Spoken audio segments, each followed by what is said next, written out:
हाजीपुर वैशाली। हरी मझिमा बरसे सबन के बदरिया पेंधी के गेरवा सरिया ए भौजी चालाना बोल बम बम बोल बम बम बोल बम बम बोलो बम। हरी मझिमा बरसे सबन के बदरिया पेंधी के गेरवा सरिया ए भौजी चालाना ए भौजी चालाना ता ए भौजी चालाना देवघर नगरिया भोले बाबा के बन के पुजरिया ए भौजी चालाना देवघर नगरिया भोले बाबा के बन के पुजरिया। Happy recording studio Bandera. Music by Kanchan Raj Hajipur Vaishali. Sawan के पहिला सोमवारी के दिन देखा जाता रे सब नर नारी। सावन के पहिला सोमवारी के दिन देखा जाता रे सब नर नारी। भैया तबारे बहरे भौजी देवर संकल्प तैयारी। सावन के पहिला सोमवारी के दिन देखा जाता रे सब नर नारी। भैया तबारे बहरे भौजी देवरे संकल्प तैयारी। अपने कांधे उठा के कवरिया ए भौजी चालाना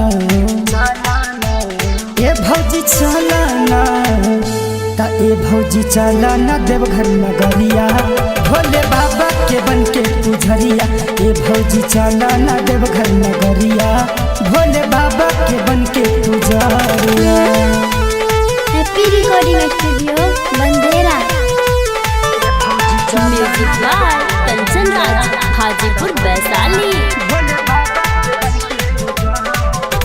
सुल्तानगंज से जलवा उठा के भौजी देवा घर में चल धारे।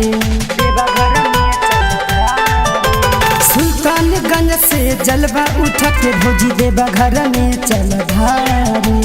बीच में पड़त सुइया पहाड़ भौजी संभल के करिया चढ़ाई।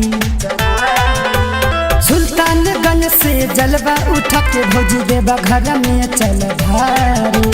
बीच में पड़त सुइया पहाड़ भौजी संभल के करिया चढ़ाई।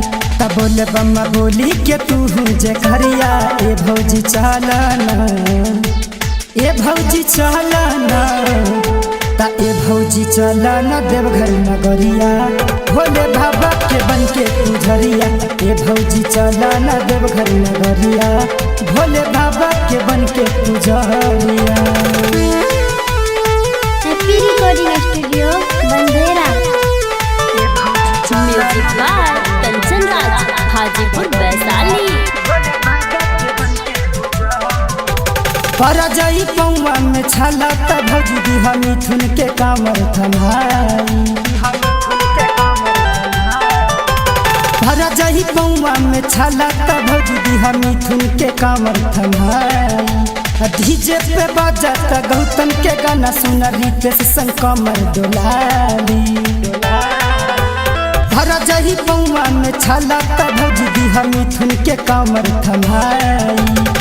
डीजे पे बजत गौतम के गाना सुन रितेश संग कमर डोलाली। बाबा फिर दी सब पे नजरिया ए भौजी चालाना ए भौजी चालाना ता ए भौजी चालाना देवघर नगरिया भोले बाबा के बन के पुजरिया ए भौजी चालाना देवघर नगरिया भोले बाबा के बन के पुजरिया। अरे चला न हो।